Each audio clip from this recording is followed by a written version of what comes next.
viens no iemesliem ebrejiem pieņemt Ješua. Nu, un visi nezināja,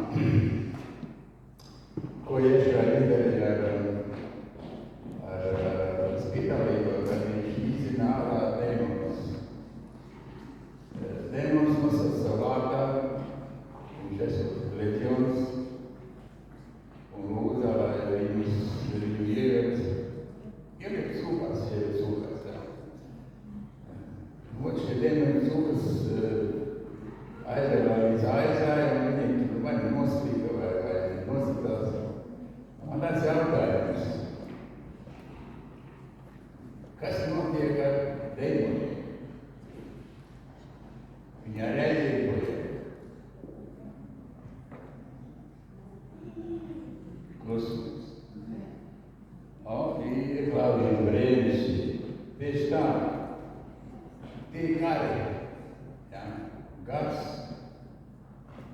Viņš iziet laukā no tā sūku vārā. Viņš meklē vietu, kur apmesties.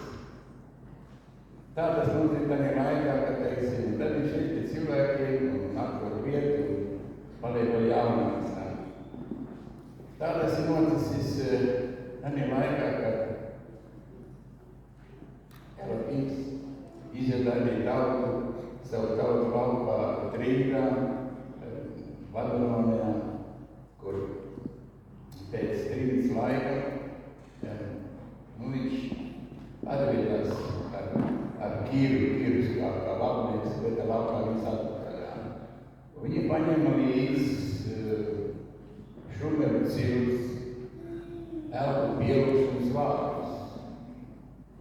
Praktiski paņēma respektīvi identisku Šumeru cilus kalendāru, kur vārds tišreiz, ja kā zinām, tas ir sākums.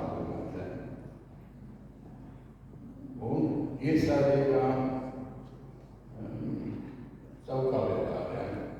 Paši viņš tagad apzīmē un atzīstās, ka tāds ir ebreju kalendārs. Šeit man ir atklāts, kā tas var.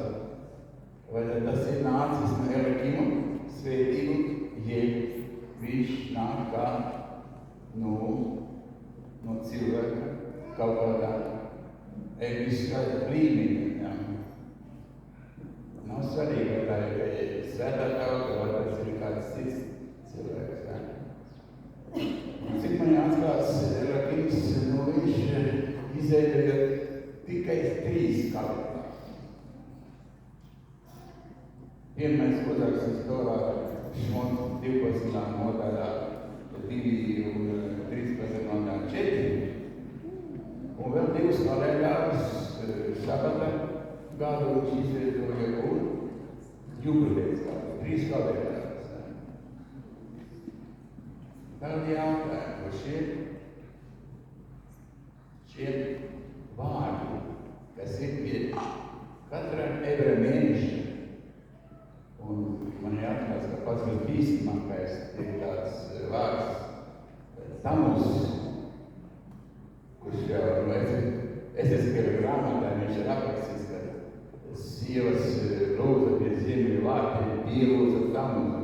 Tad ir laikā, ja pie iekšā viņš ir templī.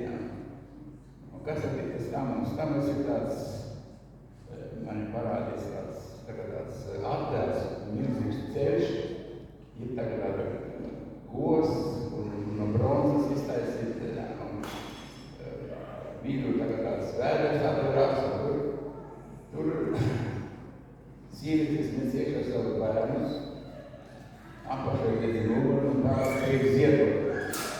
Šie zīmēki, jo viņš skaitās kā auglības mēnesis. Ir gan ražai kā auglības mēnesis, gan arī kā cilvēki, dzīvnieki arī.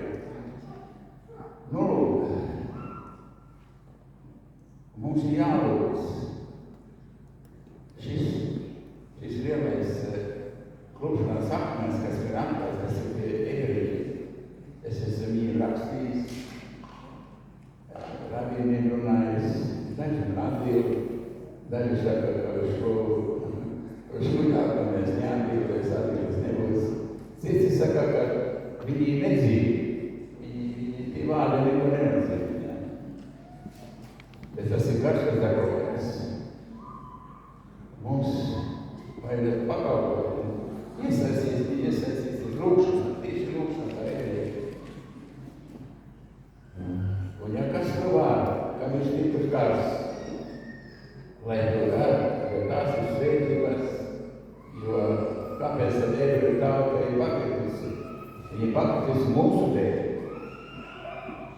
lai mēs, kā izredzētie, tiksim pievienoti, piedoties pie viņa tautas. Mēs gribam lūgt tagad. Jūs varat lūgt katrs, kā jūs sakotat, kā jūs gribat. Ja ir vēlēšanās, es gribu lūgt Elohimu iesaistīties šajā procesā, jo ebreji kā ebreji var pieņemt Ješua ieraudzīt. Viņi nevarētu tikai caur mums, ka viņi rodas greizsirdīgi, ja? Kad mēs ejam tos paužus pilnā, ko pilnē ebreji tauta, ja? Šābāt svētkas, ja? Viņi rodas greizsirdīgi. Šeit ir lūkšu. Es lūkšu. Mīļais dārgais Elohim, es tev pateicos par tavu svēto tautu. Un es tev lūdzu, pieskaries pie Izraēla. Atklāj patiesību, kādēļ viņi ir izveidojuši savu tradīciju, iestādīto kalendāru,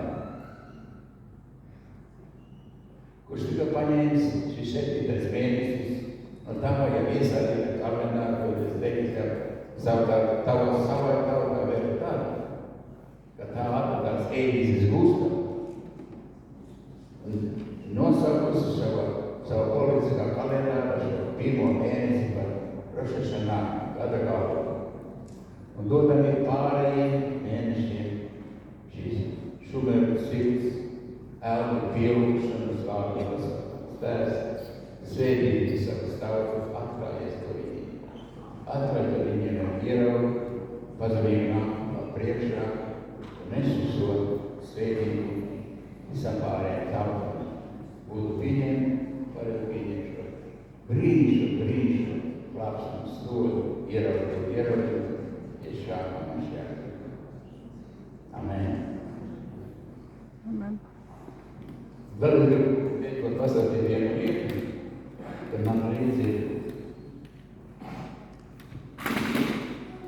jaunā derība. Jā, paldies.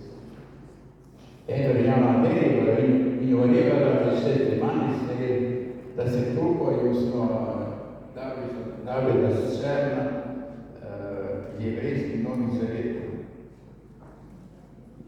Šeit ir aprakstīts, kāpēc tieši ebreju jaunā derība.